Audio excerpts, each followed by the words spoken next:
여러분 안녕하십니까? 지금 민주당 이재명 뭐 또 등등 최강욱 다 나섰습니다. 뭐 박찬대 등등이 나서 가지고 지금 탄핵 불복 결정이 나면 불복하겠다라고 하는 지금 입장을 계속 내놓고 있는데요. 섬뜩합니다.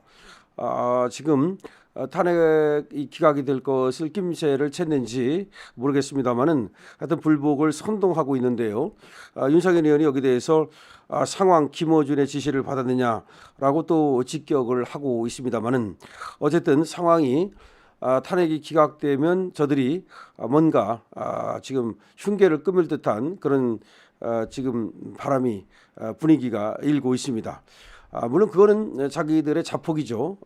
다시 말해서 헌재 판결이 났는데 그에 대해서 불복하고 내란을 획책하고 선동선전을 해가지고서 6월 사태를 일으킬 경우 그 책임은 오롯이 이재명한테 돌아갑니다.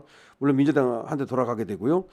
지금 더불어민주당이 말이죠. 최상목 경제부총리를 계속해서 탄핵하겠다는 것도 일단 윤석열 대통령이 복귀할 경우를 오히려 대비하고 있다는 얘기가 나옵니다. 윤석열 대통령이 복귀하더라도 절대로 협력하지 않겠다. 윤석열 대통령을 대통령으로 인정하지 않겠다는 그런 의도로 지금 최상목 권한대행이었죠. 지금은 이제 경제부총리에 대해서 탄핵을 밀어붙이는 것이다. 지금 최상목을 탄핵하겠다는 겁니다. 뿐만 아니라 저들은 한덕수 총리도 결국은 탄핵을 할 것이다. 그렇게 하면서 줄탄핵을 하고 국무회의를 마비시키고 그다음에 헌법재판관까지도 탄핵하려고 하지 않겠느냐. 뭐 그런 얘기가 나옵니다. 그러니까 무슨 얘기냐면 윤석열 대통령의 이 탄핵의 기각이나 각하 의견을 낸 그 헌법재판관들을 탄핵하겠다라고 또 이제 할 텐데 그래 봤자입니다. 그거는 말이죠. 그래 봤자 헌법재판관들이 탄핵된다 하더라도 직무정지된다 하더라도 나머지 헌법재판관들이 말이죠. 그러면 헌법재판관 기능이 멈춰버리기 때문에 6명도 안 되지 않습니까? 그럼 나머지가 지금 6명 남는데 2명 나가면 문정배하고 이미선 나가면 그래 6명 남는데 그중에서 정영식이나 김북형이나 예를 들어 조한창을 뭐 탄핵했다. 그러면 뭐 3명 남습니다. 그럼 3명 갖고 합니까? 안 되기 때문에 그러면 헌법재판소가 마비되는 거죠. 그렇게 되는데 그럼 지들도 말이죠. 직무만 다 정지시켜 놓고 나서 뭐 헌법재판소를 마비시킨다. 국가기관을. 그럼 그게 내란입니다. 그게 내란이기 때문에 그거는 우연정당 해산 심판을 하면 바로 헌법재판소에서 민주당을 우연정당으로 그냥 판결해버릴 겁니다. 그때는 우덜법 연구회고 뭐고 필요 없습니다. 만약에 헌법재판소를 건드리고 민주당이 말이죠. 헌법재판관들을 건드리면 그때는 헌법재판소가 빡치기 때문에 민주당에 대해서 철퇴를 내릴 겁니다. 지금 저들이 착각하는 게 있습니다. 우덜법 연구회라는 것도 어느 선까지는 좌파 편을 들겠지만 헌재를 건드린다, 헌법재판관들을 건드린다. 그때는 헌법재판관들이 그리고 헌법재판소에서 민주당을 그냥 놔두지 않습니다. 우연정당으로 해산시켜 버릴 겁니다. 그렇게 되면 이게 전부 다 국회의원직도 잃게 되고 당도 잃게 되는 그야말로 완전히 쫄딱 망하게 됩니다. 그래서 헌법재판관들을 건드린다는 것은 그야말로 스스로 무덤을 파는 것이라고 볼 수 있겠는데요. 어쨌든 지금 윤상현 의원은 페이스북을 통해서 민주당 박찬대, 박성준 원내 투톱이 최상목 기재부 장관에 대한 탄핵 소추를 계속 진행하겠다고 밝혔고 박홍근 의원은 헌법재판소가 윤석열 대통령 탄핵 심판을 기각 결정할 경우 국민과 시민단체가 불복해야 된다. 뭐 이런 얘기를 하고 있고 여기뿐이 아닙니다. 지금 민주당에 안팎에서 말이죠. 계속해서 지금 탄핵 심판 결과에 승복하지 않겠다. 그러니까 자기들이 유리한 결과가 나오면 자기들이 이기면 그때는 승복하고 자기들이 지면 승복하지 않겠다 그런 얘기입니다. 이거는 뭐 아무리 민주당이 법을 뛰어넘는 몹쓸 재주가 있다고 해도 윤석열 대통령 탄핵 심판 기각을 뒤집을 수 있는 맞법 같은 그런 묘수는 찾을 수가 없을 겁니다.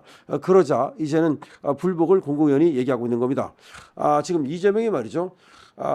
헌법재판소의 재판 결과에 승복하지 않겠다는 뜻을 여러 차례 계속해서 보여주고 있는데요. 이거는 굉장히 음험한 것이고 아주 좋지 않은 지금 상황입니다. 그래서 우리 쪽에서도 말이죠. 저것들이 저렇게 나올 게 우리가 어떻게 할 것인가에 대해서 대응책을 세워놔야 되는데요. 당연히 우연정당 해산 심판과 가처분 신청을 해야 되고요. 그다음에 윤 대통령이 복귀하고 나서 말이죠. 저들의 주운동을 어떻게 막을 것인가에 대한 확실한 지금 대책을 세워야 되는데 먼저 경찰력 전부 다 여기에 지금 자리가 빈 자리가 많지 않습니까? 여기 채워가지고 말이죠. 저들의 준동을 확실하게 법에 따라서 그 처단해야 됩니다. 뿐만 아니라 군과 그리고 국정원이라든가 권력기관을 확실하게 재편하고 그다음에 장악해야 됩니다. 물론 지금 여기에 누수 현상이 생겼다고는 하지만 그래도 현직 대통령이 복귀하면 말이죠. 당연히 말이죠. 빠른 시간 안에 경찰과 검찰 그리고 국정원 등등의 권력기관을 확실하게 장악할 수 있습니다. 그 장악을 위해서 필요하다면 과감하게 인사를 해야 됩니다. 그렇게 해서 먼저 권력기관과 그다음에 공무원 기강을 세우고 그거를 가지고 저 민주당 저 적폐 정당을 갖다가 확실하게 이제 매조지해야 됩니다. 그리고 지금 국회의원들 중에서 말이죠. 지금 죄를 짓고도 처벌받지 않은 자들이 있습니다. 이 자들에 대한 수사를 서둘러야 하고 그다음에 내란몰이 세력, 그다음에 또 정권 찬탈 세력, 이 세력들에 대해서 그야말로 전광석과 같은 수사를 시작해야 됩니다. 그렇게 해서 말이죠. 나라의 기강을 세우는 것이 가장 중요한 것이고 만약에 여기에 말이죠.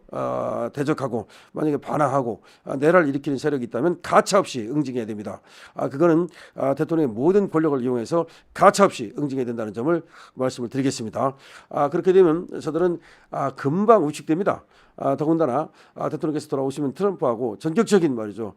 지금 전화 통화를 한 다음에 회동을 하고 그다음에 북한에 대한 분명한 메시지를 전해서 준동을 하지 못하도록 그다음에 또 대외 경제 협력이라든가 대외 외교 관계 이런 것들을 살피면서 한미일 동맹 관계를 특히 한미 동맹 관계 그리고 한미일 협력 관계를 확실하게 이제 또 다져나가면 빠른 시간 안에 저 좌파의 진동을 막을 수가 있습니다. 물론 지금 민주당이 계속해서 저 의석을 가지고 장난질을 치겠죠. 하지만 이번에 윤 대통령이 복귀하고 나면 그 장난질도 이제 기가 꺾일 겁니다. 더군다나 이재명이가 계속해서 지금 재판을 받는 입장이고 또 더 받아야 될 수사도 있기 때문에 이재명의 저 지금 주운동이 오래가지 못할 겁니다.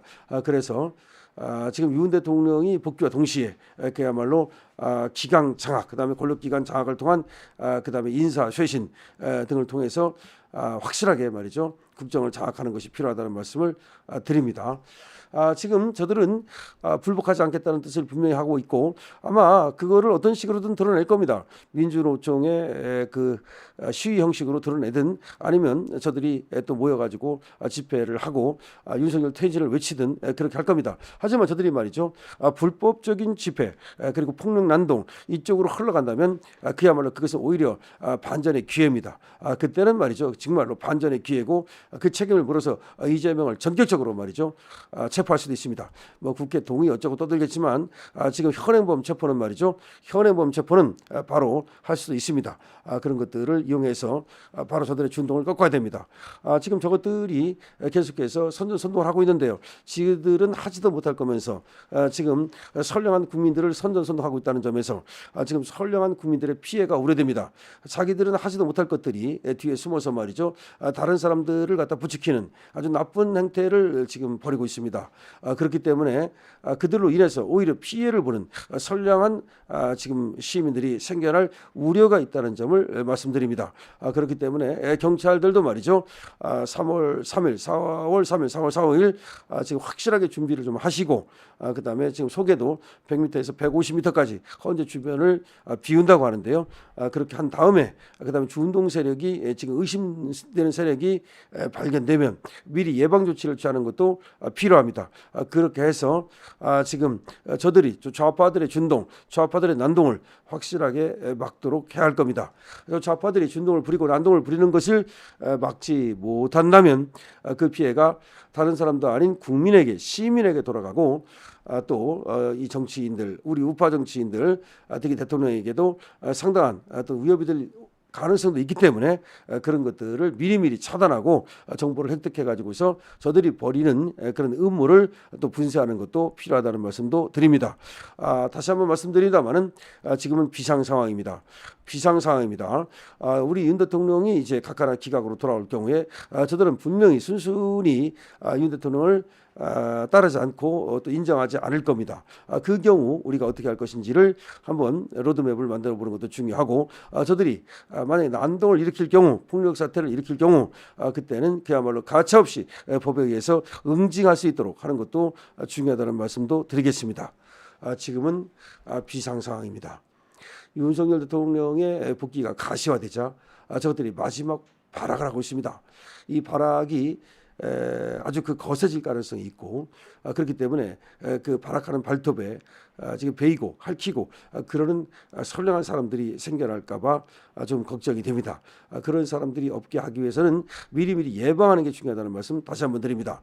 그리고 지금 윤 대통령이 복귀하자마자 대국민담화를 이제 발표하시고 그 다음에 관계장관 회의를 열고 NSC 회의를 열고 이제 그렇게 할 것으로 생각이 되는데 아마 그리고 미국과의 통화 또 일본과의 또 통화 이런 것들을 할 것으로 예상이 되고 그 다음에 정상 외교 같은 것도 이제 또 시작이 될 것으로 봅니다. 어쨌든 지금 그런 것들은 정상적으로 해 나가되 만약에 윤 대통령의 탄핵 기각 각하 이거를 갖다가 승복하지 않다고 하면서 폭력 사태를 일으킬 경우에 가차없는 그런 어떤 응징이 필요하다는 말씀 드리겠습니다. 강신업 팀입니다.